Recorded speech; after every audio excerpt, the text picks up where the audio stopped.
मैं बिस्तर पर सुकून की नींद सो रहा था कि तभी अचानक से मेज पर रखा हुआ फोन घूं घूं की आवाज करके घनघनाने लगा था, जिससे मेरी नींद में खलल पड़ गया था और मुझे अजीब सी चिड़चिड़ाहट होने लगी थी।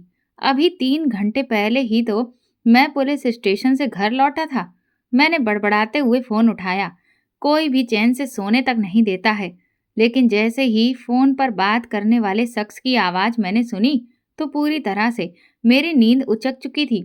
मैं तुरंत ही उठ खड़ा हुआ, बाथरूम की तरफ गया और हाथ मुंह धोकर वापस लौटा और कपड़े पहनने लगा, जिस पर मेरी पत्नी पूछने लगी, इतनी जल्दबाजी में इतनी सुबह सुबह आप कहाँ जा रहे हैं? मैंने कहा, एक जरूरी केस आ गया है और इसलिए मुझे फौरन ही निकलना पड़ेगा। वो बोली, तो कम से कम चाय तो पी लीजिए, मैं अभी बनाती हूँ।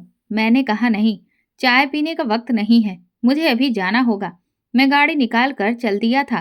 रास्ते में मैंने सब इंस्पेक्टर अविनाश, रवि और आशुतोष को भी गाड़ी में बिठा लिया।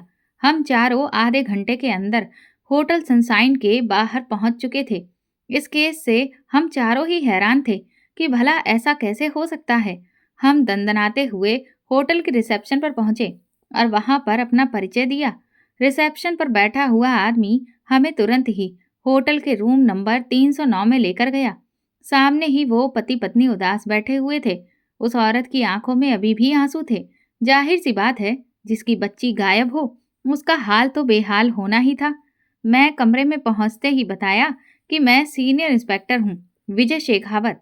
आप मुझे केस की पूरी जानकारी दीजिए कि आपकी बच्ची भला यहाँ से कैसे गायब हो गई। बच्ची के पिता अनुज ने बताया कि बच्ची को काफी तेज बुखार था और इसीलिए उसकी माँ उसे आराम से अपने पास ही सुला रही थी। रात के 2 बजे तक तो हम लोग भी थोड़ी थोड़ी देर में जागते रहे, लेकिन फिर उसके बाद हमें गहरी नींद आ गई थी और 4 बजे की तरफ अचानक से मेरी पत्नी ममता शोर मचाने लगी। मैंने उठकर देखा तो पता चला कि मेरी बच्ची पंखुड़ी कमरे में नहीं है। मैं तुरंत ही बच्ची की माँ ममता की तरफ मुड़ा। मैंने उनसे पूछा कि आपने सबसे पहले क्या देखा? वो रोते हुए कहने लगी, इंस्पेक्टर साहब, मैं तो अपनी बच्ची को अपने सीने से लगाकर ही लेटी थी, लेकिन जब मैं 4 बजे की तरफ उठी तो देखा कि मेरी बच्ची तो बिस्तर पर थी ही नहीं। वो ना जाने कहाँ चली गई थी। हमने उसे सब जगह पर बहुत ढूंढा, लेकिन वो हमें कहीं भी नहीं मिली।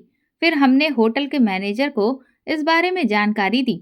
वो बार बार बस यही कह रहे हैं कि ये होटल काफी बड़ा है और यहाँ पर कई बार पहले भी बच्चे गुम हुए हैं, लेकिन 1-2 घंटे के बाद मिल गए हैं।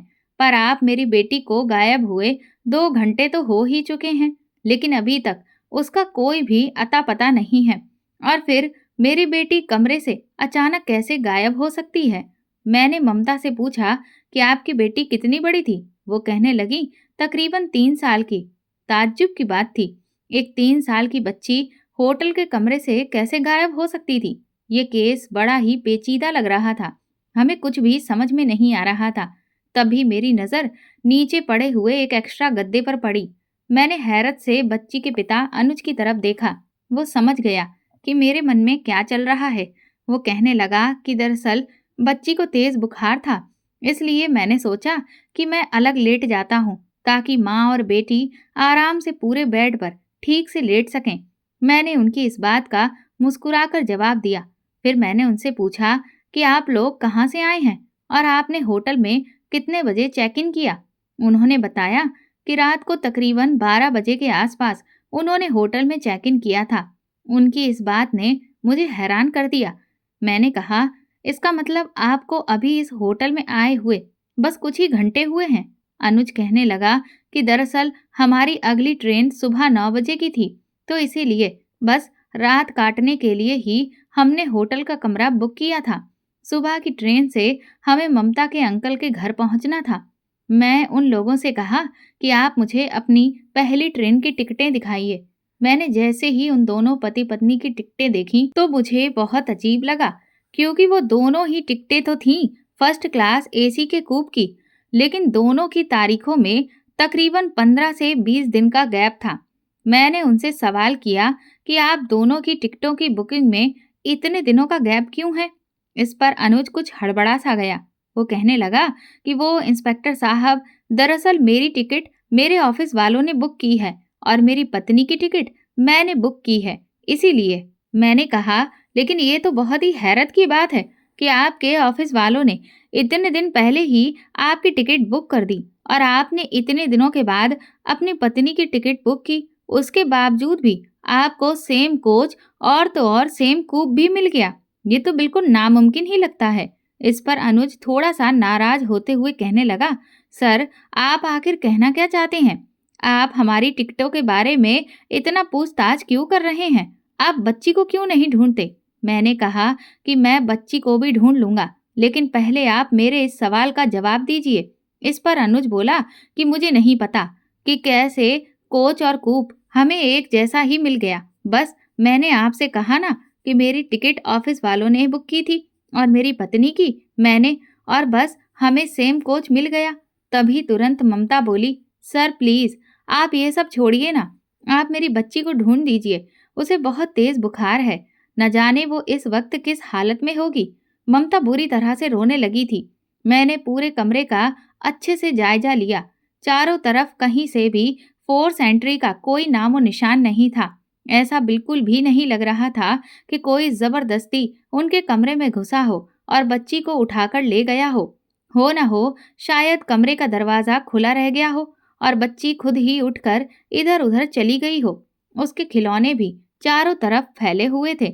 मैं तुरंत ही अपनी टीम के साथ बाहर आया और होटल के मैनेजर से इस बारे में पूछताछ की।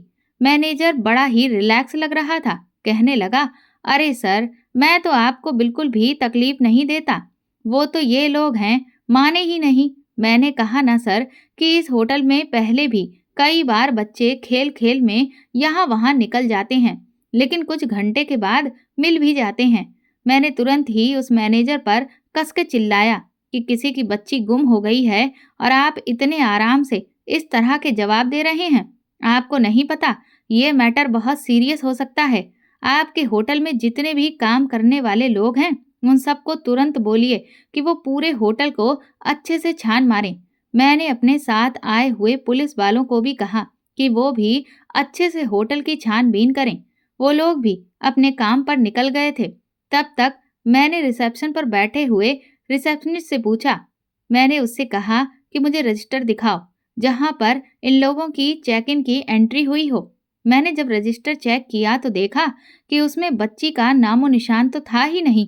मैंने तुरंत ही अनुज को नीचे बुलवाया। मैंने उससे पूछा कि जब आप होटल में आए थे तो आपने बच्ची का नाम इस रजिस्टर में दर्ज क्यों नहीं करवाया? इस पर अनुज कहने लगा, सर, बच्ची इतनी छोटी थी, इसलिए मुझे लगा कि उसका नाम लिखवाने की कोई ज़रूरत ही नहीं है। मैंने कहा कि और आपने यही सोचकर बच्ची के ट्रेन की टिकट भी नहीं ली थी। ये तो बहुत बड़ी लापरवाही है आपकी। आप ऐसा कैसे कर सकते हैं? बच्ची छोटी है, इसका मतलब ये नहीं है कि उसका कोई वजूद नहीं है। अनुज कहने लगा, सर माफ़ कर दीजिए, मुझसे गलती हो गई, लेकिन प्लीज़ आप कैसे भी करके मेरी बच्ची को ढूंढ दीजिए।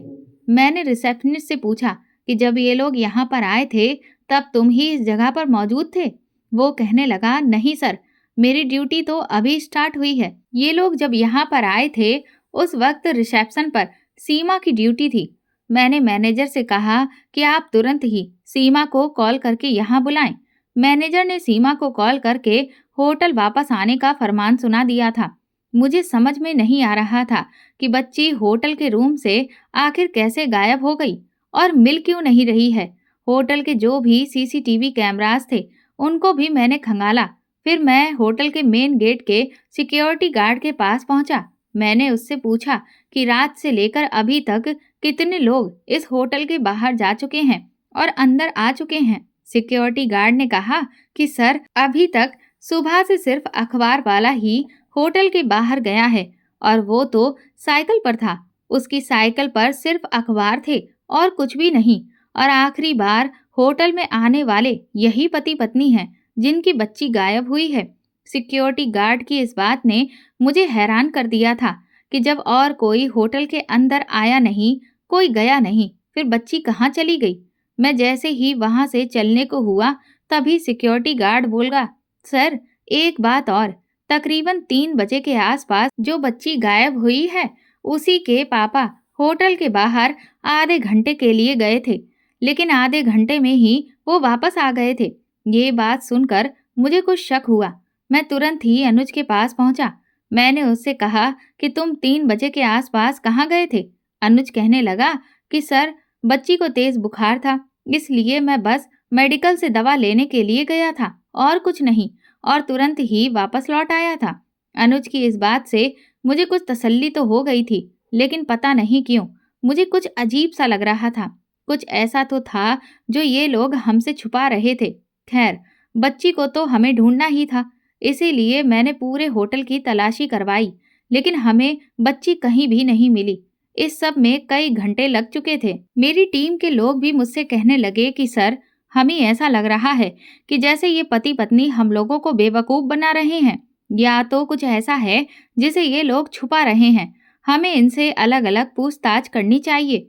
मैंने तुरंत ही एक स्केच आर्टिस्ट को बुला लिया और अभिलाष को कहा कि वो बच्ची की माँ ममता से बच्ची का पूरा हुलिया पूछे, जिसकी मदद से बच्ची का स्केच तैयार किया जा सके। तब तक मैं अनुज से भी पूछताछ करता हूँ। मैं अपने साथ अनुज को लेकर गया और उस बच्ची के बारे में पूछा। वो जैसी जैसी डिटेल बच्ची के बारे में बताता रहा, उसी के अकॉर्डिंग स्केच आर्टिस्ट ने बच्ची का स्केच बनाकर तैयार कर दिया था। और जब मैं अनुज को स्केच दिखाया तो वो कहने लगा, जी सर, हूबहू बिल्कुल मेरी बच्ची ऐसी ही दिखती है। मैंने उससे कहा कि ठीक है, आप थोड़ी देर के लिए रूम के बाहर ही इंतजार करिए। इधर मैंने फोन करके अभिलाष से पूछा कि उसकी माँ ने जो हुलिया बताया है उसके अकॉर्डिंग बच्ची का स्केच तैयार हो गया है। अभिलाष कहने लगा, जी सर। मैंने कहा ठीक है, तो तुम वो स्केच भी लेकर यहाँ हॉल एरिया में आ जाओ। लेकिन मुझे नहीं पता था कि आगे मैं जो कुछ भी देखने वाला हूँ उसे देखकर हमारी हैरत की इंतहा नहीं रहेगी।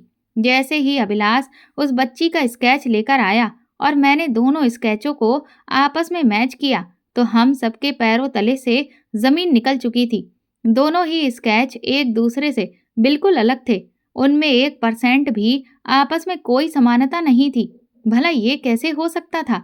आशुतोष कहने लगा, सर, ये क्या, ये तो दो अलग अलग बच्चियां हैं। ऐसा कैसे हो सकता है? ममता ने अपनी बेटी का दूसरा हुलिया बताया और अनुज ने दूसरा। भला एक ही बच्ची के बारे में दो अलग अलग तरह की पहचान कैसे बताई जा सकती है? मैंने कहा, मुझे तो पहले ही इन दोनों पर शक हो रहा था। जरूर कुछ तो बड़ी गड़बड़ है। मैंने मैनेजर को तुरंत ही बुलवाया और उससे पूछा कि तुमने बच्ची को देखा था? मैनेजर कहने लगा, नहीं सर, दरअसल उस वक्त बच्ची तो अपनी माँ की गोद में थी। उसे बुखार था, इसीलिए उसकी माँ ने उसे कंबल से अच्छी तरह से लपेट रखा था। इसलिए मैंने तो बच्ची को नहीं देखा। मैंने सोचा कि हो सकता है होटल के रिसेप्शनिस्ट सीमा ने बच्ची को देखा हो। अब हमें बस उसके आने का ही इंतजार था। लेकिन तब तक अब मुझे अनुज का मुंह खुलवाना था। मैंने तुरंत ही अनुज को वापस बुलवाया और उसको स्केच दिखाते हुए कहा कि तो तुम्हारी बच्ची ऐसी दिखती थी? वो कहने लगा, जी सर, ऐसी ही, बिल्कुल प्यारी मासूम सी। मैंने अनुज का गिरेबान पकड़ लिया। मैंने कहा, झूठ बोलता है, तेरी बीवी ने ये स्केच बनवाया है, और देख, ये दोनों ही चेहरे बिल्कुल अलग अलग हैं।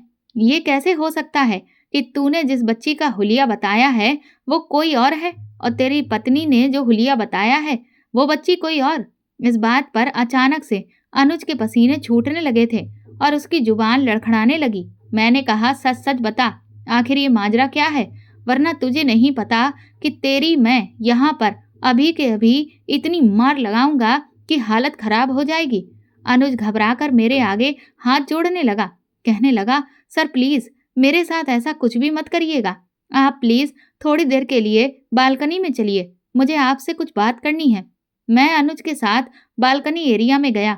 मैंने उससे कहा, अब बताओ क्या बताना है? अनुज कहने लगा, दरअसल सर, बात ये है कि कोई बच्ची है ही नहीं। अनुज के मुंह से ये बात सुनकर मेरे तो होश ही उड़ गए थे।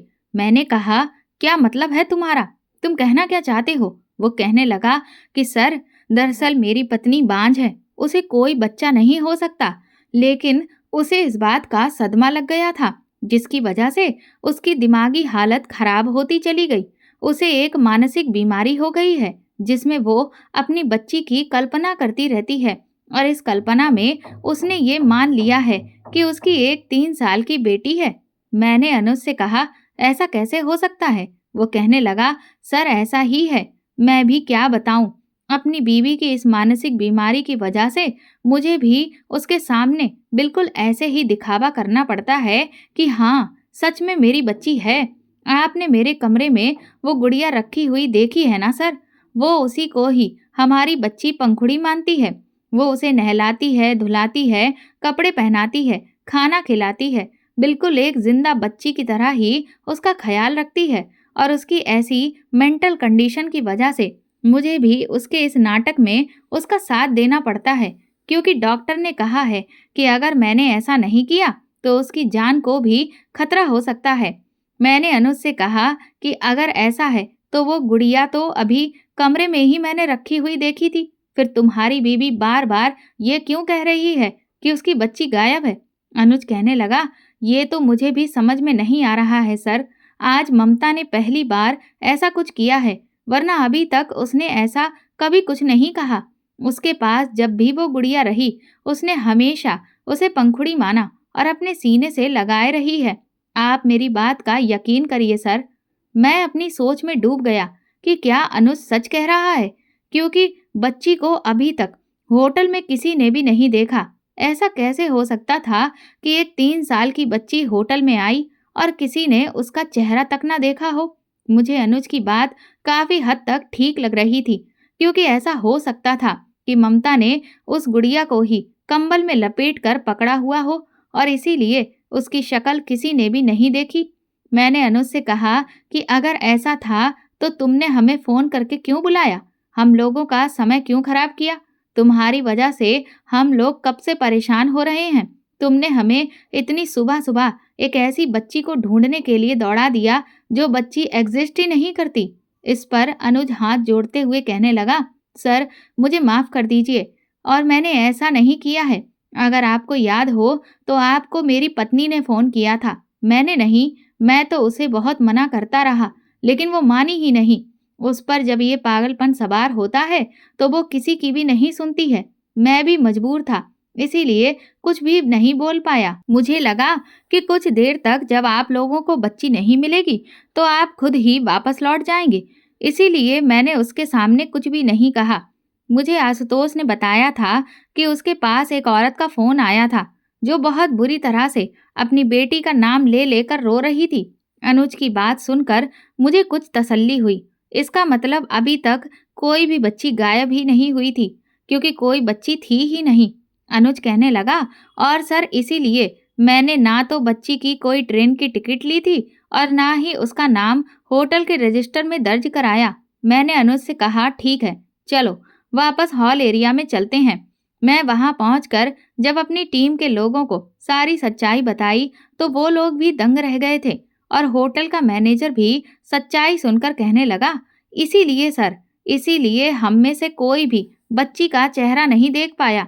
वही मैं सोचूं कि ऐसा कैसे हो सकता है। और हाँ सर, वो औरत अपनी बच्ची को कुछ ज्यादा ही कसकर अपने सीने से लगाए हुए थी। मैनेजर एक के बाद एक अनुज की बात को सच साबित करने के लिए बोले ही जा रहा था। मैंने उससे कहा कि ठीक है, तुम अब यहाँ से जा सकते हो। हम लोग अब बहुत ही रिलैक्स होकर बैठ गए थे, इसलिए हमने चाय का ऑर्डर दे दिया था। कुछ ही देर में चाय आ गई और हम सब लोग उस चाय को पीने लगे। तभी एक लड़की हॉल एरिया में दाखिल हुई जो कि मैनेजर के साथ थी। मैनेजर ने बताया कि सर, ये हमारे होटल की रिसेप्शनिस्ट है जो कि उस वक्त रिसेप्शन पर मौजूद थी जब ये लोग यहाँ पर आए थे। वो कहने लगी, सर आप लोगों ने मुझे इतनी जल्दबाजी में यहाँ क्यों बुलवाया है? आखिर क्या बात हो गई? मैंने उससे कहा कि मैडम, पहले तो हमें आपकी ज़रूरत थी, लेकिन अब केस सॉल्व हो गया है। माफ़ करिएगा, हमने आपको परेशान किया। वो कहने लगी, कोई बात नहीं सर, अगर मेरी मदद से कुछ सही हो सकता था तो मुझे कोई दिक्कत नहीं है। मैंने कहा, चलिए आप इतनी दूर से दोबारा दौड़ कर आई हैं, बैठकर आराम से चाय पीजिए। वो कहने लगी, लेकिन सर मुझे पूरा मामला तो बताइए कि आखिर बात क्या है। मैंने कहा, कुछ नहीं मैडम, इन्हें तो आप जानती ही होगी ना। वो कहने लगी, हाँ, ये लोग तो मेरे सामने ही होटल में आए थे। मैंने कहा, हाँ, दरअसल इन्होंने रिपोर्ट लिखाई थी कि इनकी बच्ची गुम हो गई थी, जबकि असल में तो इनकी बच्ची है ही नहीं, क्योंकि इनकी पत्नी को कुछ मेंटल प्रॉब्लम है, जिस वजह से ही वो सिर्फ अपनी बच्ची के होने की कल्पना करती है, और इसीलिए जब बच्ची है नहीं तो वो गायब भी नहीं हो सकती, और ये मामला सुलझ गया है। ये कहते हुए मैं एक बार फिर से अपनी कुर्सी पर आराम से बैठ गया था, लेकिन तभी वो सीमा कहने लगी, लेकिन सर, ऐसा कैसे हो सकता है? बच्ची तो थी। मैंने हैरत से उसकी तरफ देखा। वो कहने लगी, जी सर, मैंने खुद अपनी आंखों से बच्ची को देखा था। मैंने एक जलती हुई नजर अनुज के ऊपर डाली। अनुज बुरी तरह से घबरा गया। वो कहने लगा, नहीं सर, मैं सच कहता हूँ, बच्ची नहीं थी। सीमा जोर से चिल्लाई, बोली, झूठ मत बोलिए मिस्टर, मैंने खुद देखा था कि आपकी पत्नी के हाथ में बच्ची थी, और उसे बहुत तेज बुखार भी था। वो बेचारी बुखार से तप रही थी। मैंने सीमा से कहा, तुमने उस बच्ची का चेहरा देखा था? वो कहने लगी, नहीं सर, मैंने चेहरा तो नहीं देख पाया, लेकिन ऐसा कैसे हो सकता है, क्योंकि बच्ची थी। बच्ची का कुछ तो एहसास था। मैंने खुद उसकी माँ को, अपनी बेटी को अपने सीने से लगाए हुए देखा था। वो बहुत परेशान हो रही थी कि उसकी बेटी को बुखार है। मैंने सीमा से कहा, लेकिन जब आपने बच्ची का चेहरा देखा ही नहीं, तो आप 100% श्योर होकर ऐसा कैसे कह सकती हो कि बच्ची थी? वो कहने लगी, सर, मेरी बात का यकीन करिए, बच्ची थी, क्योंकि उसकी माँ जिस तरह से उसे पकड़े हुए थी, उससे मुझे पूरा यकीन था कि बच्ची उनकी गोद में ही थी। सीमा के इस बयान में तो पूरा मामला ही पलट कर रख दिया था। सीमा के झूठ बोलने की कोई भी वजह नहीं थी, लेकिन हाँ, अनुज के झूठ बोलने की कई वजहें हो सकती थीं, जो अभी तक हमें नहीं मालूम थी। हमने सीमा को वहां से जाने के लिए बोल दिया, और अब मैं अनुज की तरफ घूम गया था। अनुज एक बार फिर से पसीने से तरबतर होने लगा और घबराने लगा। कहने लगा, सर, आप मेरी बात तो सुनिए। मैंने कहा, अब मैं तेरी कोई बात नहीं सुनूंगा, अब तो ये लोग तेरी बात सुनेंगे। मैंने आशुतोष से कहा, इसको इतना मारो कि इसके शरीर के हर एक हिस्से में दर्द हो। मेरी बात सुनते ही मेरी टीम के लोगों ने अनुज को पकड़कर धोना शुरू कर दिया था। अनुज बुरी तरह से चिल्लाने लगा, फिर कहने लगा, सर, मुझे माफ कर दीजिए, मैं मानता हूँ कि मैंने झूठ बोला है, लेकिन सर प्लीज, अब मैं आपको सब कुछ सच सच बताता हूँ। प्लीज सर, मुझे मत मारिए, मैं एक बहुत ही शरीफ आदमी हूँ सर, एक बार मेरी बात तो सुन लीजिए, प्लीज सर। वो बहुत बुरी तरह से गिड़गिड़ाने लगा। मैंने उससे कहा कि मैं तेरी कोई बात नहीं सुनूंगा, मैं तुझे अब सीधा थाने ले जाऊंगा, और वहां जाकर तेरी अच्छे से खातिरदारी करूंगा, तब तुझे पता चलेगा कि पुलिस वालों को गुमराह करने का नतीजा क्या होता है। अनुज अचानक से मेरे पैरों में गिर पड़ा। कहने लगा, सर, मैं कसम खाकर कहता हूँ, मैं अपने बेटे रोहन की कसम खाता हूँ, इस बार मैं आपको सब कुछ सच सच बताऊंगा, 1% भी कोई भी झूठ नहीं बोलूंगा। मैंने अनुज की तरफ हैरत से देखा। मैंने कहा, तेरा बेटा भी है? वो कहने लगा, हाँ सर, दरअसल ममता मेरी पत्नी नहीं है, मेरी पत्नी तो पूनम है, और मेरा एक 7 साल का बेटा है जिसका नाम रोहन है। मैंने कहा, अच्छा, तो तू अब एक नई कहानी हमें बता रहा है। वो कहने लगा, नहीं सर, इस बार मैं आपको सब कुछ सच सच बता रहा हूँ, ममता मेरी पत्नी नहीं है, मैं सच कहता हूँ। अनुज बोला, दरअसल मैं आपको शुरू से सब कुछ बताता हूँ। मैं अपने ऑफिस वालों के काम की तरफ से जिस स्टेशन से ट्रेन के एसी के फर्स्ट डिब्बे में बैठा था, वहां कूप के अंदर जैसे ही मैं पहुंचा, तो मैंने देखा कि वहां पर एक अकेली औरत पहले से ही मौजूद थी।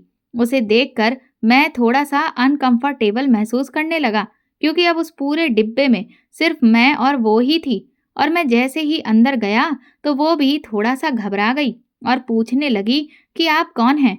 मैंने उसे अपनी टिकट दिखाते हुए बताया कि मेरी बर्थ रिजर्व है, जिस पर उसने मुझे अंदर आने दिया। इसके बाद उसने तुरंत ही मेरे अंदर आते ही कोच का दरवाजा बंद कर लिया और कुंडी लगा ली, जिससे मैं बुरी तरह से घबरा गया। मैंने उससे कहा कि आपने कुंडी क्यों लगाई? वो कहने लगी, बस ऐसे ही। इसके बाद वो एक साइड जाकर खड़ी हो गई।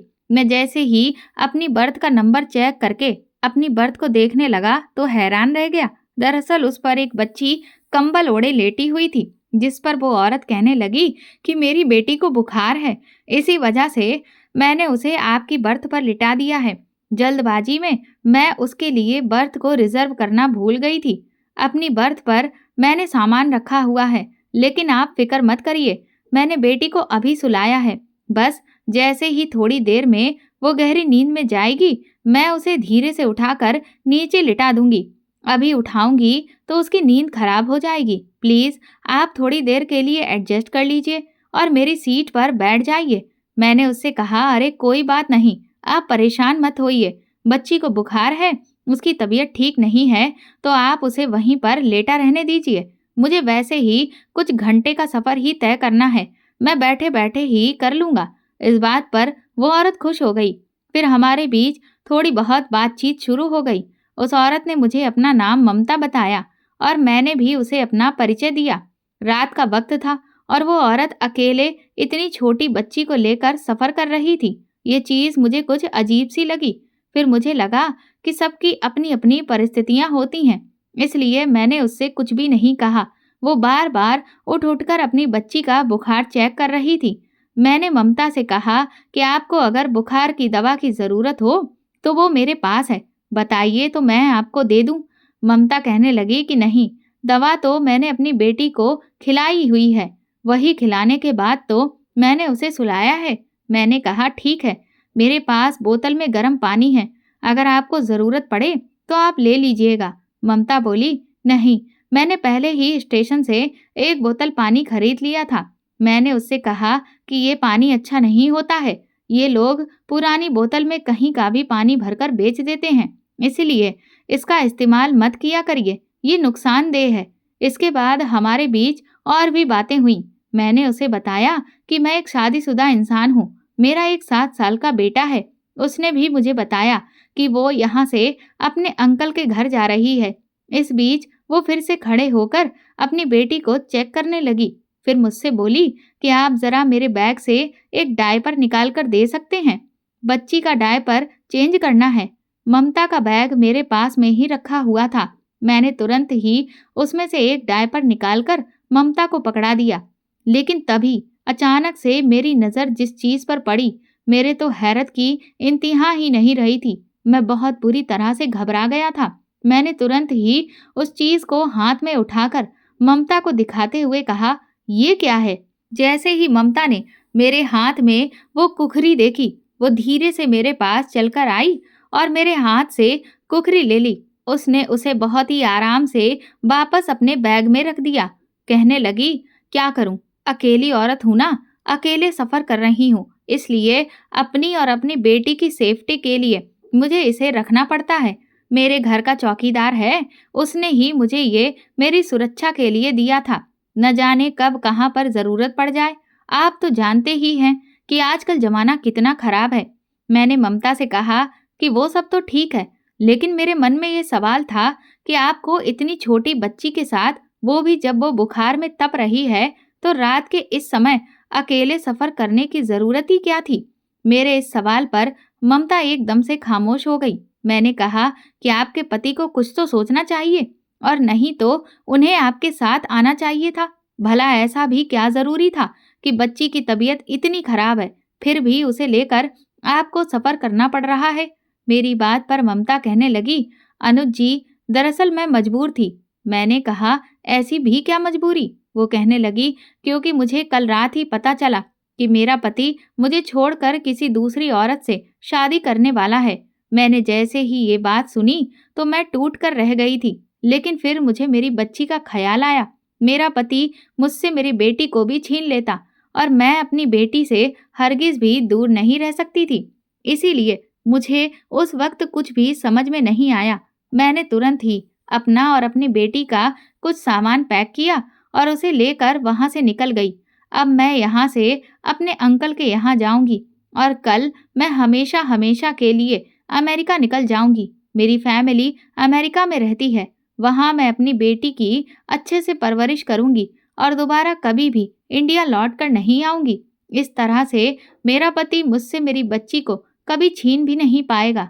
ये कहते ही ममता एक बार फिर से रोने लगी। मैंने उससे कहा, आप चुप हो जाइए, ऐसे रोइए नहीं, मुझे नहीं पता था कि आपका पति इतना गिरा हुआ इंसान है, लेकिन आप हिम्मत रखिए, आपको अपनी बेटी के लिए जीना है। ममता कहने लगी, बस यही सोचकर तो मैं वहां से चली आई। मेरे लिए अब मेरा सब कुछ सिर्फ मेरी बच्ची है और मुझे उसके साथ ही खुश रहना है। मैंने ममता से पूछा कि उसके अंकल का घर कहाँ है। ममता ने जब मुझे बताया कि उसके अंकल का घर कहाँ पर है, तो मैंने कहा कि लेकिन ये ट्रेन तो सीधी वहां तक जाती ही नहीं है और आपके अंकल के शहर जाने के लिए तो आपको अगली ट्रेन सुबह के 9 बजे मिलेगी। ये ट्रेन तो आपको 11 बजे के आसपास स्टेशन पर ही उतार देगी। इतनी रात को अकेले बच्ची के साथ आप कहाँ जाएंगी? वो कहने लगी, मैं स्टेशन पर ही बनी रहूंगी। मैंने कहा, पागल हो गई हैं आप? बेटी को इतनी तेज बुखार है और आप पूरी रात स्टेशन पर बैठी रहेंगी? न जाने कैसे कैसे लोग होंगे वहां पर। मैं कुछ देर सोच में डूबा रहा। फिर मैंने कहा कि अगर आप बुरा न माने तो क्या आप मेरे साथ चलेंगी? मेरा होटल में कमरा बुक है और वो होटल स्टेशन से बस कुछ ही दूरी पर है। बस सिर्फ रात भर की बात है। जैसे ही सुबह होगी मैं आपको आपकी ट्रेन में वापस बिठा दूंगा। ममता मना करने लगी, बोली, अरे नहीं, आप मेरी वजह से इतना वैसे भी परेशान होंगे। मैं रेलवे स्टेशन के वेटिंग रूम में ही इंतजार कर लूंगी। मैंने कहा, वेटिंग रूम में आप इंतजार करेंगी, वो भी अपनी बेटी को लेकर? इतनी देर बैठे बैठे तो आप दोनों की ही हालत खराब हो जाएगी। और फिर उस बीच अगर आपकी बच्ची को कोई ज्यादा दिक्कत हुई तब आप क्या करेंगी? मुझे उन दोनों की काफी फिक्र हो रही थी। इसीलिए मैंने ममता से फिर से कहा कि आप मुझ पर भरोसा कर सकती हैं। मैं आपको कोई भी नुकसान नहीं पहुंचाऊंगा। सुबह होते ही सही सलामत आपको आपकी अगली ट्रेन में बिठा दूंगा। मेरी बात पर इस बार ममता मान गई थी। वो कहने लगी, अगर आपकी पत्नी को पता चला कि आप एक पराई औरत को अपने साथ होटल के रूम पर लेकर आए हैं तो आपको प्रॉब्लम नहीं होगी? मैंने कहा, ऐसा नहीं है, मेरी पत्नी बहुत समझदार है। मैं उसे जब सारी परिस्थिति बताऊंगा तो वो सब कुछ समझ जाएगी। मेरी इस बात पर ममता हंसने लगी, बोली, लेकिन अगर मैं आपकी पत्नी की जगह होती ना तो गुस्से के मारे आपका तो खून ही कर देती। उसकी बात सुनकर हम दोनों ठहाका मारकर हंसने लगे। इसके बाद मैं ममता और उसकी बेटी को लेकर यहाँ होटल में आ गया।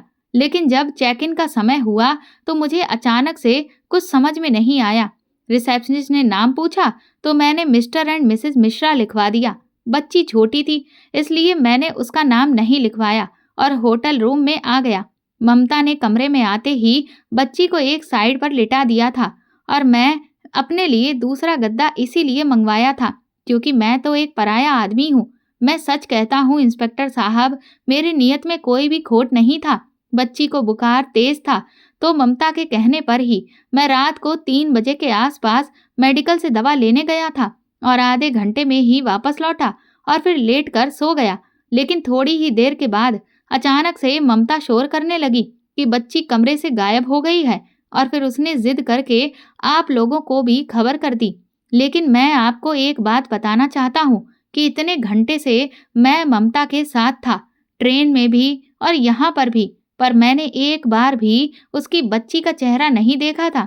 इसी वजह से जब ये सारा मामला मुझे बिगड़ता हुआ दिखा तो मैंने यूं ही झूठ बोल दिया कि ममता की दिमागी हालत ठीक नहीं है और उसकी कोई बच्ची है ही नहीं, क्योंकि मैं कैसे भी अब इस मामले से अपनी जान छुड़ाना चाहता था।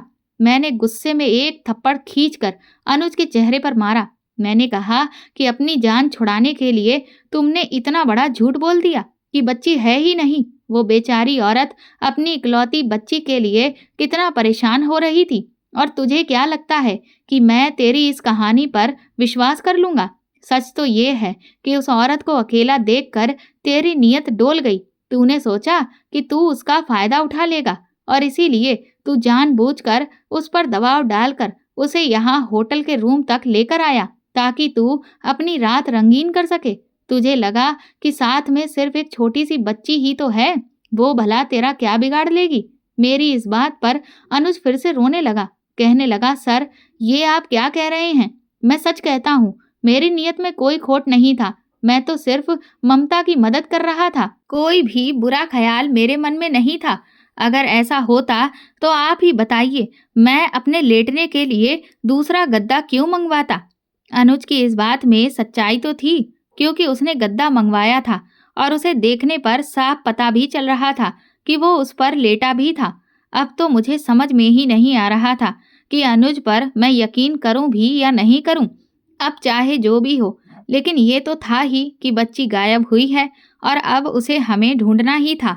अनुज एक बार फिर से कहने लगा कि सर, अगर अभी भी आपको मुझ पर यकीन नहीं है ना, तो फिर ठीक है, आप ममता के पास चलिए। वो अभी तक झूठ सिर्फ इसलिए बोल रही थी ताकि हम लोगों की ये वाली बात किसी के सामने ना आए, क्योंकि मैंने उससे कहा था कि अगर ये मामला ज़्यादा बिगड़ा और सबको ये पता चला कि हम पति पत्नी नहीं हैं, तो फिर ये बात मेरी पत्नी तक पहुंचेगी और तब तो उसे मेरी नीयत में खोट साफ नजर आएगी। बस सिर्फ इसी वजह से ममता भी चुप थी और उसने भी मेरी पत्नी बनने का नाटक किया। लेकिन अब जब मैं उसे कहूँगा कि मैंने इंस्पेक्टर साहब को सब कुछ सच-सच बता दिया है, तो वो भी सारी बातें आपको सच बता देगी। प्लीज़ आप एक बार चलकर इसके बारे में ममता से पूछ लीजिए। मैंने सोचा कि जब ये इतना कह रहा है, तो एक बार ममता से चलकर भी मैं बात कर लेता हूँ। मैंने उसे तुरंत ही लेकर उन लोगों के रूम में गया, लेकिन मैंने अनुज को बाहर ही खड़ा कर दिया। इसके बाद जब मैं अंदर गया, तो ममता एक बार फिर से मुझसे पूछने लगी कि सर, मेरी बेटी मिली या नहीं? मैंने ममता से कहा कि आप थोड़ा सा धीरज रखिए, आपकी बेटी जल्दी ही मिल जाएगी, लेकिन पहले आप मेरे कुछ सवालों का जवाब दीजिए। मैंने ममता को बताया कि अनुज ने अभी तक जो भी बयान दिए हैं, वो बड़े ही उल-जुलूल हैं और हमें समझ में नहीं आ रहा है कि वो सच बोल रहा है या झूठ। मैंने ममता से कहा कि पहले उसने कहा कि तुम्हारी कोई बच्ची है ही नहीं, तुम सिर्फ अपनी बच्ची पंखुड़ी के होने की कल्पना कर रही थी। तुम इस गुड़िया को ही अपनी बच्ची मानती हो और तुम्हें एक दिमागी बीमारी है और तुम बांझ भी हो। मेरी ये बात सुनकर ममता तो जैसे टूट ही गई। वो बुरी तरह से रोने लगी, कहने लगी, क्या अनुज ने ऐसा कहा? वो ऐसा कैसे कह सकता है? उसने तो मेरी बच्ची के वजूद को खत्म ही कर दिया। मैं कहाँ इसलिए परेशान हूँ कि मेरी बच्ची मिल नहीं रही, और उसने यही कह दिया कि मेरी बच्ची तो है ही नहीं। वो ऐसा कैसे कह सकता है? मैंने कहा कि इतना ही नहीं, उसने ये भी कहा है कि आप उसकी पत्नी नहीं हैं। आप तो उसे बस ट्रेन में मिली थी। वो तो सिर्फ आपकी मदद करने के लिए आपको यहाँ होटल में लेकर आया था। लेकिन अब सच क्या है, वो मैं आपके मुंह से सुनना चाहता हूँ। मेरी बात सुनकर ममता कुछ देर के लिए खामोश हो गई, फिर कहने लगी, इंस्पेक्टर साहब, क्या मैं कुछ देर के लिए अनुज से अकेले में बात कर सकती हूँ? मैंने हाँ में हामी भरी और फिर मैं अनुज को कमरे में अंदर भेज दिया और बाहर से मैंने दरवाज़ा बंद करके हम लोग लॉबी के एक साइड पर आकर खड़े हो गए थे। हम में से किसी को कुछ समझ में नहीं आ रहा था कि आखिर ये क्या हो रहा है। आशुतोष कहने लगा कि सर, मुझे तो लगता है कि ये अनुज हम सबको बेवकूफ़ बना रहा है और एक के बाद एक झूठ बोलता जा रहा है। लेकिन रवि बोला, सर, वो सब तो ठीक है, पर अनुज ने अपनी पत्नी का नाम और बेटे का नाम भी बताया और ये भी बताया कि वो कहाँ पर रहते हैं।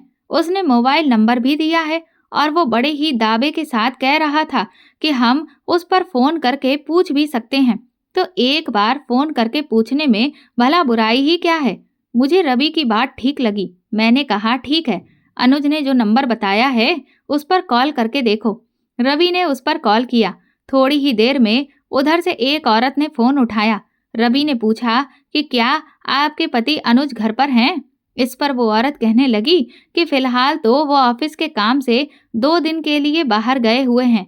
लेकिन आप कौन बोल रहे हैं? रवि ने बहाना करते हुए बोला कि मैं क्रेडिट कार्ड कंपनी से बोल रहा हूँ। बस मुझे अनुज सर से कुछ जानकारी चाहिए थी। उसकी पत्नी ने कहा कि मैं आपको उनका मोबाइल नंबर दे देती हूँ, आप उस पर उनसे डायरेक्ट बात कर सकते हैं। इसके बाद अनुज की पत्नी ने अनुज का मोबाइल नंबर हमें दिया। तभी पीछे से किसी बच्चे की आवाज़ आई, जिस पर अनुज की पत्नी ने कहा, रोहन, तुम बाहर चलकर मेरा इंतज़ार करो, मैं बस अभी आ रही हूँ। ये सुनते ही हम लोगों के होश उड़ गए। हमने तुरंत ही फ़ोन रख दिया। रवि कहने लगा, सर, इसका मतलब अनुज ने झूठ नहीं बोला था।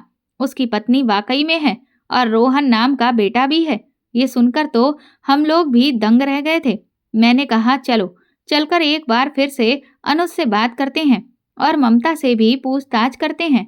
हम जल्दी जल्दी उन लोगों के रूम की तरफ आगे बढ़ रहे थे, लेकिन अभी हम जैसे ही रूम के पास पहुंचने वाले थे कि तभी सामने का नजारा देखकर हमारे पैरों तले से जमीन निकल चुकी थी।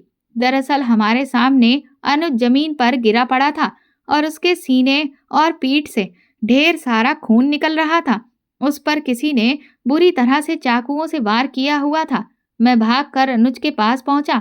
अनुज कहने लगा, सर मैंने आपसे कहा था ना कि मैं सच कह रहा हूँ। मैंने तुरंत ही रवि से कहा कि वो एम्बुलेंस को बुलाए और उसने कहा कि सर वो ममता पागल है, उसने ही देखिए मेरा ये क्या हाल कर दिया है। मैंने तुरंत ही होटल मैनेजर को कॉल करके कहा कि वो किसी को भी होटल से बाहर जाने ना दे, तुरंत ही सारी सिक्योरिटी को अलर्ट कर दे क्योंकि होटल में खून हो गया है। ये सुनकर मैनेजर भी दंग रह गया था। मैंने उनसे कहा, लेकिन ये सब हुआ कैसे? अनुज बोला कि सर मैं जैसे ही कमरे में गया तो मैंने ममता से कहा कि ममता मैंने पुलिस को सब कुछ सच सच बता दिया है, अब तुम भी उन्हें बता दो कि हम दोनों पति पत्नी नहीं हैं और हम ट्रेन में मिले थे। मेरी इस बात पर ममता कहने लगी, पहले तुम मुझे ये बताओ कि क्या तुमने सबको ये बोला कि मैं बांझ हूँ और मेरी कोई पंखुड़ी नाम की बेटी नहीं है? मैं सिर्फ गुड़िया को अपनी बेटी मानती हूँ और मुझे दिमागी बीमारी है। मैंने ममता के आगे माफी मांगते हुए कहा कि वो सब मैंने यूं ही कह दिया था। मैं बहुत घबरा गया था, मुझे लगा कि अब मैं इस केस में फंस जाऊंगा, इसलिए मैंने झूठा बहाना बनाया। लेकिन तुम मुझे माफ कर दो, मैंने तुम्हारे दिल को दुखाया है, पर अब मैं तुमसे माफी मांग रहा हूँ। ममता कहने लगी, तुमने मुझे बहुत ठेस पहुंचाई है। मैंने कहा, मैं कह रहा हूँ ना कि मैं तुमसे माफी मांगता हूँ, प्लीज तुम पुलिस को सब कुछ सच सच बता दो। ममता बोली, ठीक है, मैं पुलिस को सब कुछ सच सच बता दूंगी, लेकिन तुम मेरी एक बात का जवाब दो। मैंने उससे कहा, हाँ बोलो। ममता बोली, तुम मुझे पहले ये बताओ कि तुम्हें ये कैसे पता चला कि मैं एक बांझ औरत हूँ और मुझे कभी भी बच्चा नहीं हो सकता और मैं गुड़िया को ही अपनी बेटी पंखुड़ी मानती हूँ। ये कहते हुए वो अजीब पागलों की तरह आंखें गोल गोल करने लगी थी। उसके मुंह से ये बात सुनकर मेरे तो पैरों तले से जमीन ही निकल गई। मैंने कहा, ये तुम क्या कह रही हो ममता? वो बोली, तुम्हें तो मेरा ये राज पता चल गया, जबकि मैंने तो न जाने कितने सालों से अपना ये राज सबसे छुपा कर रखा था और अगर कभी किसी को पता भी चला तो मैंने उसे हमेशा के लिए खामोश कर दिया। लेकिन तुम्हें मेरा इतना बड़ा राज आखिर कैसे पता चल गया, बताओ? मैं ममता से कहा कि मैं सच कहता हूँ, मैं तो सिर्फ यूं ही झूठ बोल रहा था, मुझे इस सब के बारे में कुछ भी नहीं पता था, इससे पहले कि मैं कुछ भी समझ पाता। ममता कहने लगी, लेकिन अब तो तुम्हें मेरा राज पता चल गया है और इसीलिए अब तुम्हें भी खामोश होना पड़ेगा। और फिर उसने मुझे अपने बैग में रखी हुई उसी कुखरी से वार करके इस तरह से घायल कर दिया। वो लगातार एक के बाद एक मुझ पर हमला करती रही और कहने लगी कि मैं बांझ हूँ, अब ये किसी को पता नहीं चलेगा, सबको यही लगेगा कि मेरी बेटी पंखुड़ी है, वो कोई गुड़िया नहीं है। और फिर वो अपना सारा सामान समेटकर यहाँ से भाग गई। इतनी ही देर में वहां पर एम्बुलेंस आ चुकी थी। मैंने अभिलाष और होटल के मैनेजर को अनुज को अस्पताल ले जाने के लिए कहा।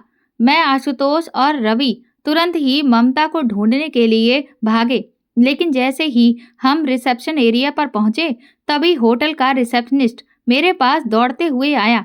सामने ही एक हस्बैंड वाइफ खड़े थे जो कि सीनियर सिटीजन थे। वो रिसेप्शनिस्ट कहने लगा, सर ये लोग भी पंखुड़ी को ही ढूंढ रहे हैं। तभी वो औरत कहने लगी, सर आपको पंखुड़ी मिली क्या? मैंने कहा कि अब मुझे सिर्फ पंखुड़ी को ही नहीं ढूंढना है बल्कि उसकी माँ को भी ढूंढना है। वो औरत हैरत से कहने लगी, उसकी माँ को ढूंढना है? लेकिन क्यों सर, उसकी माँ तो मैं हूँ। उस औरत की इस बात ने हम सबको हिलाकर रख दिया था। मैंने कहा, लेकिन आप पंखुड़ी की माँ कैसे हो सकती हैं? फिर उस औरत ने अपने बैग से एक तस्वीर निकालकर हमारे हाथों में पकड़ाई। वो कहने लगी, ये है मेरी बेटी पंखुड़ी, हम लोग इसे ही ढूंढ रहे हैं। मैंने जैसे ही उस तस्वीर को देखा तो एक बार फिर से हम सबके ऊपर बिजली ही गिर गई थी। दरअसल उस तस्वीर में जिसको वो औरत पंखुड़ी बता रही थी, वो और कोई नहीं, वो तो ममता थी। मैंने कहा, ये है आपकी बेटी पंखुड़ी? वो कहने लगी, हाँ सर, ये मेरी बेटी पंखुड़ी है।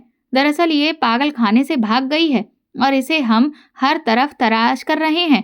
हमें जैसे ही पता चला कि वो यहाँ इस होटल में देखी गई है, तो हम तुरंत ही यहाँ पर दौड़े चले आए। अब हमें पूरा मामला समझ आ चुका था।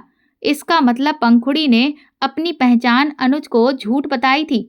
ममता नाम की कोई औरत थी ही नहीं। असल में तो वो खुद ही पंखुड़ी थी और उसके पास जो गुड़िया है, उसे ही वो अपनी बेटी पंखुड़ी मानती थी।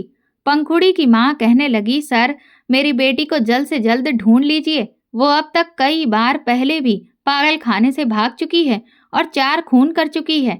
ये सुनते ही हमारे होश उड़ चुके थे। हम तुरंत ही वहां से भागे। मैंने आशुतोष से कहा कि गाड़ी रेलवे स्टेशन की तरफ घुमा दो।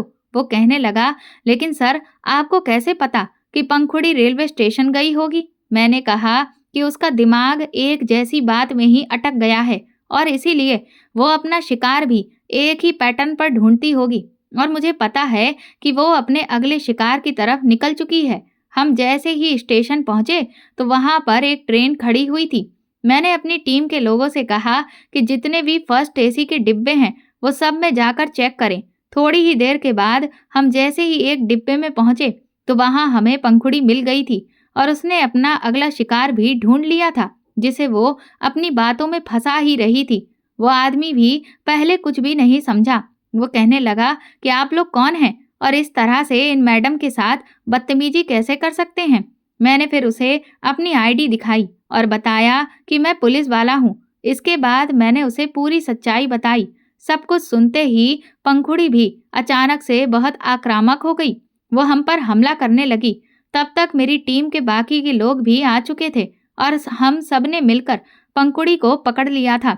मैंने जैसे ही ऊपर वाली बर्थ पर लेटी हुई बच्ची का कंबल हटाया तो होश उड़ गए। वहां कोई बच्ची नहीं थी, वहां पर वही गुड़िया लेटी हुई थी। ये देखकर उस आदमी को भी यकीन हो गया कि हम सब सच कह रहे हैं। वो कहने लगा, ये तो अभी कह रही थी कि ये इसकी बेटी है और इसे बुखार आ रहा है। मैंने कहा कि ये पागल खाने से भागी हुई एक लड़की है जो इसी तरह का झूठ बोलकर लोगों को अपना शिकार बनाती है। इसके बाद हम पंखुड़ी को वापस अपने साथ लेकर गए और उसे पागल खाने में जाकर वापस से एडमिट कराया।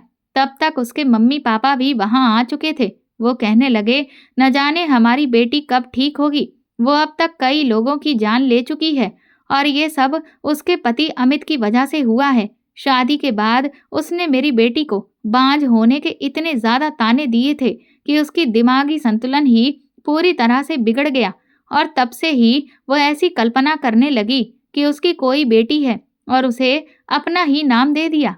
इस केस में ने तो हम सबको हिलाकर ही रख दिया था। हम वहां से निकलकर तुरंत ही अनुज के पास पहुंचे। राहत की बात यह थी कि सही समय पर अनुज को अस्पताल पहुंचा दिया गया था, जिससे उस बेचारे की जान बच गई थी। अनुज जब होश में आया तो उसने हमारा बहुत बहुत शुक्रिया अदा किया। वो कहने लगा, अगर आज मेरी जान चली जाती तो मेरा परिवार तो बेसहारा हो जाता। मैंने अनुज से कहा, इसीलिए हमें कभी भी किसी की मदद दायरे में रहकर ही करनी चाहिए। यूं ही किसी अनजान इंसान पर भरोसा करके हद से ज्यादा उसका भला नहीं सोचना चाहिए, क्योंकि वो भी हमारे लिए खतरनाक साबित हो सकता है। दोस्तों, अगर आपको हमारी कहानी पसंद आई है तो प्लीज़ कमेंट करके ज़रूर बताएं। हर एक कहानी को लिखने में बहुत मेहनत लगती है, तो प्लीज़ मेरे इस वीडियो को लाइक करके ज़्यादा से ज़्यादा शेयर करें। चैनल पर नए हैं तो सब्सक्राइब करें और हाँ, नोटिफिकेशन बेल को ज़रूर दबाएं ताकि अगली अपडेट सबसे पहले आपको मिले। धन्यवाद।